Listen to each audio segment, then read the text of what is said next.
Assalamualaikum warahmatullahi wabarakatuh. Fake people ketemu dengan faking shit.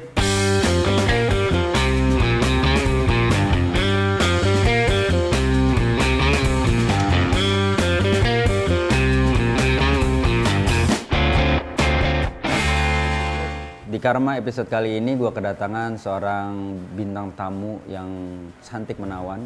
Hidupnya begitu banyak pengalaman tapi akan kerasa berat dan kerasa kesiksa ketika badan kita kena tiban.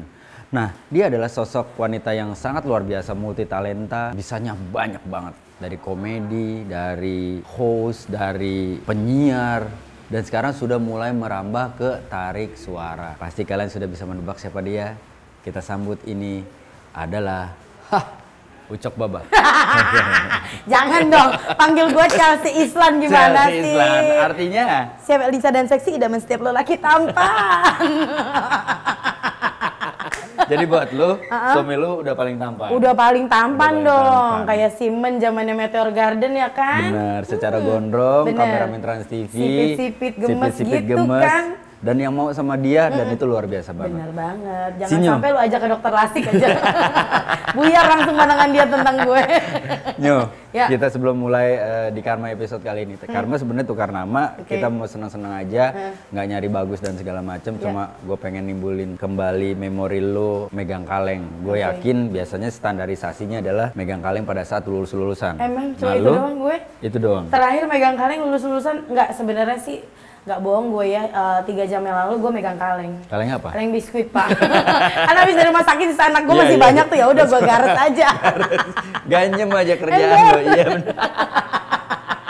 Anak yang DBD lah, Iya, dia bener. yang kayaknya HBD gitu ya, happy birthday gitu, Bener, bawa kayak depan diulang makan tahunin aja. ya. Tapi itu berarti terakhir lo ngaleng. Nah, gua akan ajak lo kembali untuk mengenang memori itu. Dan tapi sebelum kita mulai Karma, gue pengen nanya dulu nih.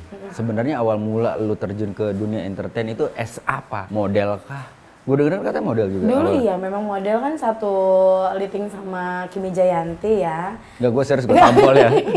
Nggak, kalau dulu awal terjun di dunia entertainment tuh orang nggak tahu sebenarnya gue terjun duluan ke dunia sinetron. Awal banget tuh 15 tahun yang lalu dunia sinetron. Jadi pas waktu lagi kuliah di Bandung, kebetulan Multivision Plus tuh lagi cari talent ke Bandung, itu kota pertama. Oke. Nah ikutan lah, terus akhirnya waktu itu ada sutradara Pak Haji Ahmad Yusuf, terus ada jurinya tuh ada A.A. Anjasmara, ada Teguh Zaki, Mas Ayu Anastasia. Akhirnya ya udah dari situ pas kebetulan udah lulus kuliah, udah selesai juga langsung balik lagi ke Jakarta, sinetronan lah gitu. Ingat gak judul pertama kali sinetron lo? Judul pertama itu Jangan Berhenti Mencintaiku. Itu Mainnya- stripping? Itu stripping sama Ina Azri. Tapi kalau ya namanya awal gue pikir kan bakalan manis ya. Iya. Baru syuting 4 episode ganti pemain. Oh, Jadi dan gue lu diganti? Gue diganti gitu. Terus akhirnya main lagi, ada main sama Teguh Zaki juga, main gengsi gede-gedean tuh. Terus main juga sama siapa namanya, Aranzi yang stripping, Toyib Minta Kawin. Pokoknya gitu deh, sinetron tuh kira-kira 4-5 tahun.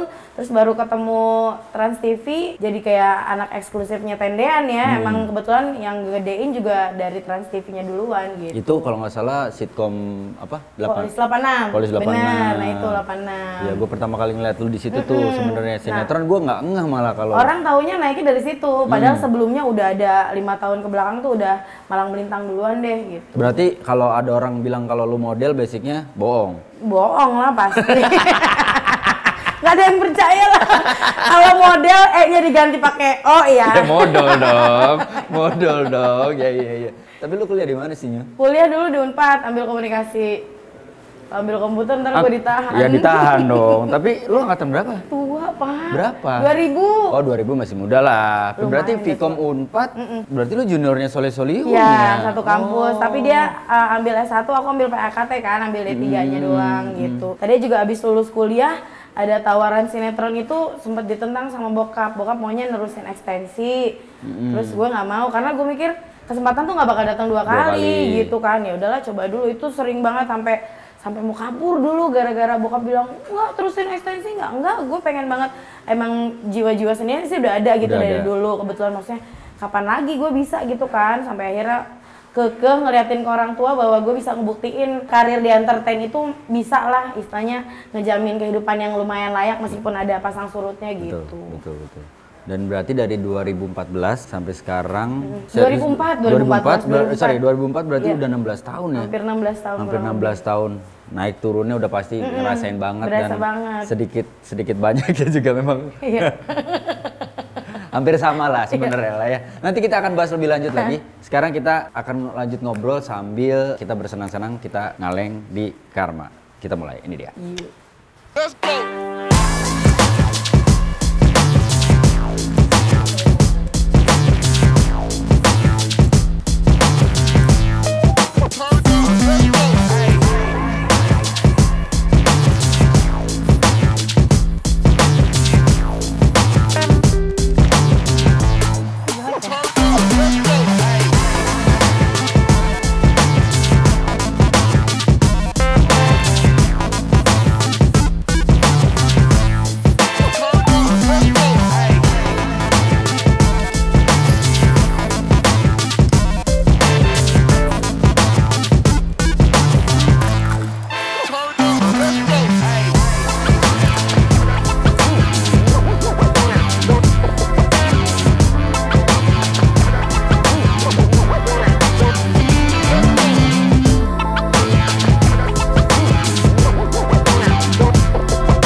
Mumpung ada phone a friend, jadi kita manfaatin nih Bun.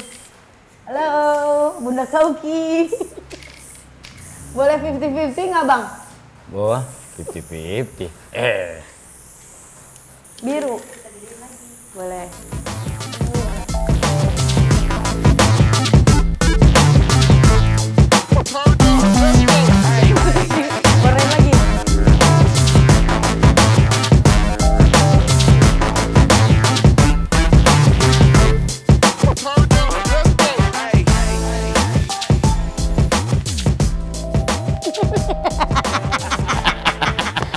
lagi. Kita lanjut ngobrol deh. Sebelum kayaknya karma tercepat ya bintang tamu ya. Bukan lagi. Tapi ngomong-ngomong dengan berbagai macam kebiasaan yang lu punya gitu, akhirnya sekarang lu memutuskan untuk bikin single, terjun ke dunia tarik suara. Walaupun sebenarnya pengalaman lu belum secara profesional udah banyak lah ya, nyanyi, terus juga nyiptain lagu sendiri, ya kan. Lu udah cinta banget tuh dengan menciptakan lagu dan segala macam gitu. Kenapa baru sekarang nih? Jadi sebenarnya kalau nyiptain lagu sendiri dari SMA tuh udah sering. Cuman SMA tuh sempat bikin kelompok vokal gitu kan, ya masih iseng-iseng doang. Terus juga kayaknya masih belum bisa nyaingin band-band gitu buat tampil di pensi gitu tuh, akhirnya kayak ya udah pupus gitu aja. Kalau dulu tuh lebih sering nyiptain kan lagu-lagu pop. Terus akhirnya 2 tahun lalu tuh pas lagi nyiptain lagu yang KTP ini, single KTP ini perdana, itu juga masih belum pede. Udah suami terus abang gue pada bilang segala macam, lagunya kayak Ciko, kenapa sih nggak dikeluarin, ntar aja gitu. Ada beberapa kayak musisi senior kayak Opa Caca gitu kan, ada Mas Nurbayan juga, mana sini coba gitu. enggak gitu, sampai akhirnya baru partner siaran gue kayak malah sama dia bilang kenapa nggak lu nyanyi aja sih gitu kan. Akhirnya udah dengerin ke mereka tuh, bagus kok, kece, coba aja gitu. Maksudnya masih dengan orang taunya kan gue kan PD-nya selangit banget gitu ya, banget. secara ya udah slim banget kan body kan, jadi bikin kepercayaan diri tuh meningkat gitu. Ya udah akhirnya baru bisa ini sekarang gitu. Udahlah, cobalah, bismillah. Emang dari dulu kan sebenarnya pengennya proyek awal ini ya mandiri lah, kita yang nyiptain sendiri, nadanya juga udah ada, cuman untungnya akhirnya minta sama temen musisi juga, ada Mas Evan yang ngaransemen ulang musiknya gitu. Akhirnya udahlah. Tapi emang ekspektasi lu yang gue tahu kayaknya emang lu nyiptain lagu ini sendiri, terus lo recording sendiri, terus lu rencananya juga emang dengerin sendiri ya? Iya, gue dengerin sendiri, alhamdulillah. Kemarin itu kalau misalnya lihat di YouTube channel ada 2100 itu gue semua. Kenapa judulnya KTP? Kamu tukang PHP. Jadi ini tuh 2 tahun based on apa nih? Emang relate sama kehidupannya, banyak di PHP sama laki-laki, so cantik kan? Maria Mercedes so cantik banget gitu. Sama temen-temen gue banyak banget yang di PHP-in tanpa bermaksud meng-underestimatekan gender laki-laki gitu. Cuman memang ya pas banget. Terus maksudnya kan mungkin kalau dari judulnya kamu tukang PHP, kesana kan lagu sedih, tapi dikemas jadi ceria aja. Ada beberapa juga respon positif kayak di DM Instagram atau misalnya siapa juga gitu pada bilang yang tadinya dia sering di PHP-in jadi sekarang kayak semangat gitu dengerin lagu itu. Ya udah akhirnya tercipta aja lagu itu. Kenapa? Ini genrenya apa lu ambilnya? Dangdut EDM. Iya, EDM enak deh mas. Bawa joget mas. Kenapa lu bawanya ke genre itu? Karena kayaknya sorry kalau gue potong, ya beberapa kali lah acara-acara gua keluarga gitu, kalau Sinyo hadir tuh udah pasti nyanyi kan gitu.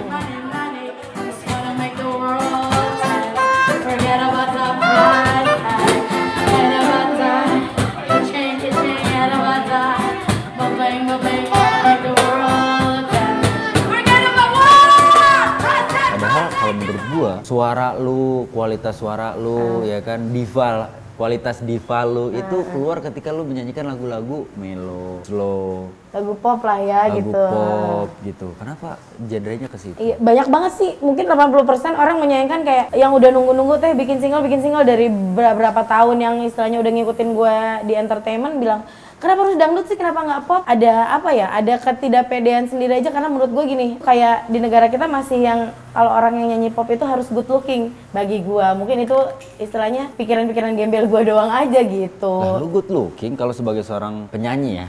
Penyanyi ya? Kalau sebagai seorang entertainer, lu jatuhnya emang nggak good looking, tapi whole package looking.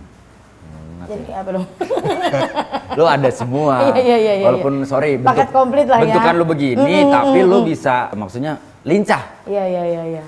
Bentuk tubuh lu tidak membatasi pergerakan lu, karena kan ada mungkin, maaf gitu, ada yang bentuk tubuhnya kayak lu kayak males, kayak yang nggak energik lah ya. Nggak energi. Kalau lu kan apa aja bisa, split aja bisa gitu kan. Ya itu mungkin pertanyaan gua, kenapa genrenya dangdut, cuma mungkin pertimbangan lu gitu. Ya mungkin pertimbangannya gitu. Sebenarnya berarti, sorry kalau gua potong, berarti sebenarnya pertimbangan itu didasarkan karena ketidakpercayaan diri lu. Iya, masih ada ketidakpercayaan diri, dan maksud gua yang paling gampang ngelemparnya untuk saat sekarang adalah dangdut gitu. Karena orang kan juga sekarang, apalagi udah banyak sobat ambiar segala macam, orang tuh mulai kayaknya cinta banget lagu dangdut, lagu tradisional gitu, kayak lebih gampang dilempar ketimbang kalau misalnya lagu pop. Ya banyak juga musisi kita yang bener-bener ciptaan lagunya bagus, dia karya-karyanya bagus, tapi kan juga bener-bener harus ngerintisnya lama banget. Bukan berarti gue pengen hasilnya juga yang instan, tapi yang untuk ngelempar ke pasaran yang lebih gampang, yang lebih istilahnya bisa dinikmatin sama semua orang, ya dangdut sih gitu. Cita-cita lo pengen jadi diva di Indonesia? Pastilah pengen punya konser tunggal gaya-gayaan kan.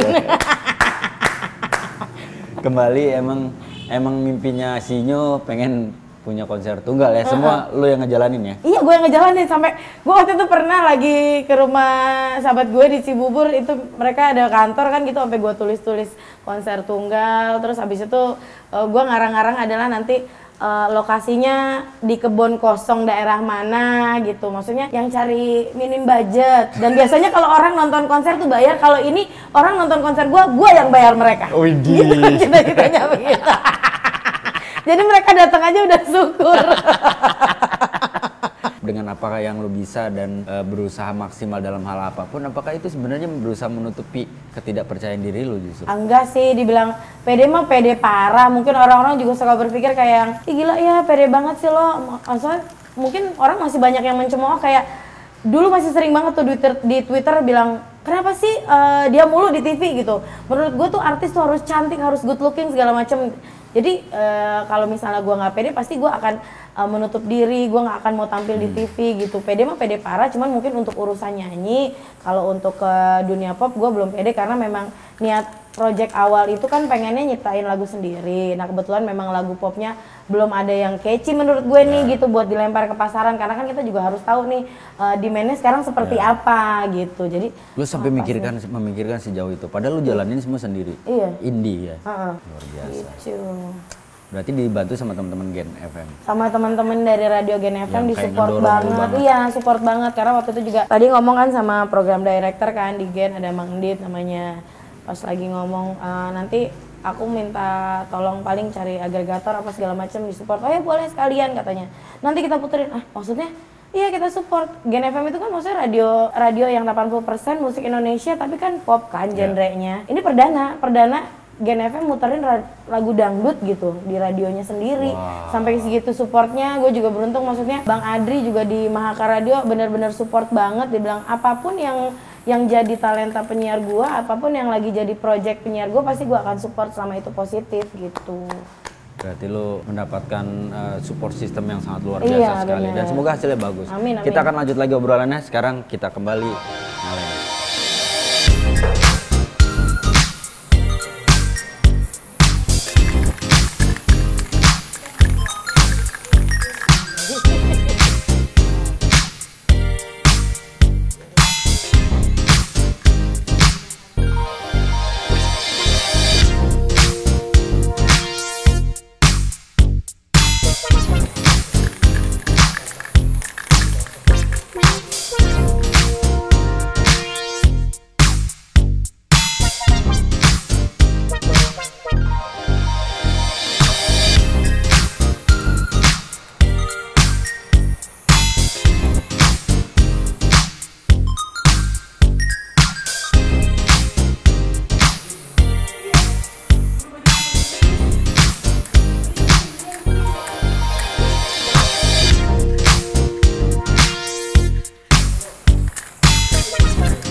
Oke, selesai sudah Ngaleng kita di Karma episode kali ini.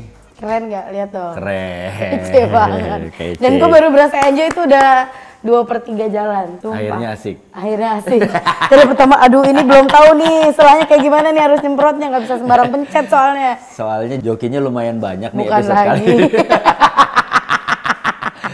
Yang penting kan sekali lagi bukan masalah bagus nggak bagus, Bener. tapi bagaimana experience lu kembali merasakan pegang kaleng dan bener-bener biasanya kan cuma coret-coret Iya, baju segala macam. Sekarang bener-bener yang kayak fokus lu mau bikin apa segala macam gitu Kreasi kan. sendiri lah Kreasi ya. sendiri ya. Bener. Gitu. Nah sebelum kita tutup Karma episode kali ini nih, Sinyo. Sebenarnya kalau boleh tahu, Nggak boleh. ya oke. Ya. Apa. Mimpi terbesar lu yang pengen banget lu. Yang belum tercapai Belum nih tercapai. selama 15 tahun di entertainment. Yang belum tercapai itu adalah jadi model video klip salah satu band Indonesia. Itu salah satu mimpi lu? Iya, salah satu mimpi. Entah itu mungkin jadi bintang video klipnya Dewa, Noah, Padi, atau Pokoknya band-band besar lah. band-band besar lah yang punya nama besar di Belantika Musik Indonesia gitu. Kenapa? Apa? Ini gue kaget loh, tiba-tiba mimpi lu adalah pengen jadi model video klip. Ini Emang pengen itu dari awal waktu mulai syuting sinetron tuh. Saya mungkin kalau misalnya dulu lihat ada model, kalau Dewa kan pasti model-modelnya cantik Iya. gitu, maksudnya jarang ya. Yang anti mainstream gitu mungkin kalau ngeliat waktu itu pas lagi video klip Madu 3. Ya. Nah mungkin di situ gue belum famous kali makanya nggak Iya. diajak sama Mas Ahmad Dhani ya kan. Di situ kan banyak tuh teman-teman entertainer juga yang Iya. plus size kan diajak Iya. di situ gitu. Itu salah satu mimpi lu. Ya semoga setelah Karma episode kali ini ada yang nonton dan ternyata menyampaikan itu ke band-band besar sehingga lu bisa diajak untuk jadi model Amin. video klip sebagai pemeran utamanya. Amin. Dan semoga itu bisa apa ya terlaksana secepatnya lah. Ya, Kaget minimal gua. kan bentar lagi kan bikin album. Bapak boleh juga ngajak Oh saya. iya, amin, Ya amin. kan? Kan Mulai tadi aja saya- dulu. Ya. Berarti gue kelinci percobaan dong. Jangan, lu harus band besar. Iya. Tentang kalau misalnya tiba-tiba lu Bener. di apa nggak bukan band besar, sayang gitu. Lu harus setara sama Luna Maya dan segala macamnya gitu. Jangan kentang. Nah, oke, mimpi lu itu gitu. Nah, sekarang kalau misalkan lu ngerasain setelah 16 tahun menjalani hidup lu sebagai seorang entertainer, Iya. apa yang lu dapetnya? Yang didapat ya pastinya banyak ya, pengalaman hidup luar biasa. Maksudnya yang paling penting sih adalah bisa ngangkat derajat keluarga aja, itu udah luar biasa banget buat gue gitu selama malang melintang di dunia entertainment ini. Terus yang lebih berasanya lagi sih kadang-kadang mungkin orang mandang sebelah mata kayak waktu itu awal-awal karir kan paling cuma jadi supporting talent Yeah. gitu. Dulu apalagi sering banget jadi cuman bukan pemeran pembantu tapi emang bener-bener pemeran jadi pembantu. Misalnya Mas Ayu Anastasia jadi juragan gue jadi bebongnya, Yeah. kayak gitu-gitu. Cuman maksudnya apapun yang kita kerjain tuh ya kita harus berusaha profesional, kita harus nikmatin karena segala sesuatu tuh bukan karena cuan, tapi kita juga harus ada passion di situ kan, biar Yeah. kita juga kerjanya ya nggak berasa. Kalau kata Kang Emil tuh hobi yang dibayar ya ini, Yeah, kayak yeah. kita kerja di dunia entertainment Pekerjaan kan yang gitu. paling menyenangkan paling adalah hobi yang menyenangkan. dibayar. Iya betul, kayak gitu. Lu mau sampai kapan Nyo jadi seorang entertainer? Iya kalau pengen sampai kapan sih, ya targetnya nggak ada, pengennya seterusnya. Cuma mungkin kasarnya kayak anak tuh sekarang, gue sih kan nggak pernah, Aca harus jadi apa Ya, gitu. Tapi di istilahnya dia pengen, aku juga pengen nanti suatu saat terjun di dunia seni kayak bunda gitu. Oh boleh, nanti ketika dia udah mulai bisa terjun dan mungkin juga gue ngerasa udah kurang produktif, pastinya gue akan di belakang layar gitu. Nanti mungkin akan support anak gue gitu. Nah, untuk single lu sendiri, apa ya harapan buat yang dengerin? Harapannya sih yang pasti bisa menghibur semua masyarakat Indonesia ya, apalagi untuk kondisi sekarang dengan banyak konflik dan peristiwa yang terjadi di negara kita, maksudnya minimal untuk menghibur lah, kasarnya kan paling gampang itu kan dengerin lagu. Jadi masyarakat udah terhibur aja sama keberadaan single gue, udah happy banget gitu kan, masih banyak respon positif gitu yang nge-DM segala macem. Lucu, lagunya keren, bikin pengen joget apa segala macam, itu happy lah. Secara kan juga karya sendiri Ya, gitu. betul. Dan ini masih yang upload di YouTube masih video lirik. Kamu tukang PHP, kerjaannya nyakitin cewek-cewek. Dasar kamu emang cowok memble, mendingan kamu Masih video lirik. Video klip. Video klip belum, karena kemarin juga telepon Dimas Jayadiningrat lagi sibuk juga kan, akhirnya ya udah. Rizal Mantovani? Rizal Mantovani juga Bang Rizal lagi sibuk gitu. Akhirnya gue telepon Rizal Gibran aja yang available. Bukan director Bukan dong. director. Lu nggak coba Rizal Tyler gitu? Enggak. Ada Rizal Barbershop mungkin. Asgar asli Garut. Aduh ya Allah. Tapi maksud gue, ya balik lagi kalau gue secara personal sih berharap intensitas lo di dunia musik bisa lanjut lebih sering lagi dan bahkan bisa menelurkan single-single yang lebih elu. Kalau ini nih Kak, secara gue pribadi gitu, karena gue beberapa kali melihat lu punya sangat-sangat potensi yang luar biasa gitu. Beberapa kali juga orang-orang memuji lu ketika lu bernyanyi di depan umum gitu, dan bukan suara yang kayak asal-asalan dan segala macam. Memang bisa nyanyi gitu, lu bisa nyanyi gitu. Ya, hopefully sih bisa cita-cita lu untuk menjadi seorang diva. Bisa terkabulkan. Amin, amin, amin, amin. Bisa punya album, bisa punya konser yang lu bilang tadi di kebon, lu yang bayar, yang nonton bukan yang nonton beli tiket. Ini sih gokil. Semoga bisa terkabul dan sampai kalau suatu saat nanti beneran dia jadi penyanyi besar, terus konser itu tidak terlaksana, yang nonton ini tolong diingatkan ya. Diingatkan janji dia untuk bikin konser kan. Bikin konser. Ya minimal kan bikin terhibur orang yang datang ke konser gue gitu. Gak kebayang sih. Gak kebayang kan. Nantilah kita ikut meeting bareng deh. Tapi dari mimpi kecil bisa jadi hal yang besar pastinya. Benar, amin. Kalau menurut lo kan juga sering bersinggungan dengan orang banyak di dunia entertain segala macam. Lo kan bisa dibilang udah masuk ke ranah komedi juga sebagai seorang wanita. Wanita kan agak susah nih, perempuan agak susah, komedian perempuan tuh agak susah gitu. Nah persaingannya menurut lu seperti apa sih kalau untuk perempuan tuh? Gue nggak ngerti kenapa orang juga semua selalu bilang, gue lebih seneng dipanggil entertainer sih ya. Orang tuh selalu nyebut gue komedian, padahal gue kan komedoan, lihat nih. Oh iya. Banyak kan? Oh, fansnya Melanie Ricardo dong. Komunitas Melanie Ricardo. Ya bener, jadi maksudnya kalau lu lebih seneng dipanggil entertainer? Gue lebih seneng dipanggil entertainer karena sebenarnya bikin orang ketawa itu aja sulit. Kalau misalnya emang orang udah ngasih titel buat kita bahwa kita adalah seorang komedian, berarti ya udah apa yang kita buat selama ini ya berhasil gitu. Emang niatnya kan nggak ada untuk ke jalur komedi, memang lebih ke ya udah kalaupun misalnya tampil di suatu acara ya berharapnya kan pasti cuma nyeleneh atau kayak gimana. Karena ya itu balik lagi, untuk jadi seorang komedian pelawak itu susah banget, apalagi mungkin kalau yang diketahui sekarang kan maksudnya kayak komedian yang senior, yang cewek tuh kan kayak Mami Nunung gitu kan, beliau juga udah luar biasa malang melintangnya di dunia entertainment gitu. Persaingannya sih menurut gue ya pastinya sekarang sih makin banyak ya komedian perempuan, banyak banget. Yang paling penting sih ya tetap dengan karakter kita sendiri aja gitu, nggak berusaha jadi orang lain. Tapi yang pasti dengan tingkat kepedean lu yang luar biasa sih, semoga ya gue lebih setuju memang lu memberi titel diri lu seorang entertainer, karena pada akhirnya ketika lu menjadi seorang entertainer lu bisa apa aja. Betul. Karena memang lu whole package nih, nggak bisa dipungkiri gitu. Nyanyi bisa, ngelawak bisa, nge-host bisa, jadi penyiar bisa, nulis lagu bisa, semua gitu. Lu nggak mau coba bikin kayak agen-agen ketik skripsi, perpanjang STNK? Udah perpanjang STNK, ketik skripsi, tambal ban, benerin genteng bocor, udah ada sih semua kan. Emang gua kan multi talenta. Jadi kalau misalnya butuh nanti langsung hubungin ini aja nih ya. Ada di Instagram ya. Sebelum pertanyaan terakhir, gimana perasaan lo akhirnya megang kaleng lagi? Ih seneng banget sumpah. Maksudnya happy lah, maksudnya lihat dong hasilnya tuh kayak gini, luar biasa. Ini jarang-jarang loh, maksudnya biasanya kalau orang bikin fish pasti yang dibikin adalah ikan. Sekarang ini itu bebek. Gue nggak ngerti filosofinya gimana. Karena emang orang-orang juga manggil gue tuh dari dulu tuh panggilnya Baby Hui, jadi harus ada identitas gue sedikit gitu. Semua tuh selalu manggil gue Baby Hui pasti. Baby Hui yang menghibur. Oke, pertanyaan terakhir sebelum kita closing. Karma apa yang paling lo takutin terjadi dalam hidup lo? Karma apa ya? Karma diselingkuhin.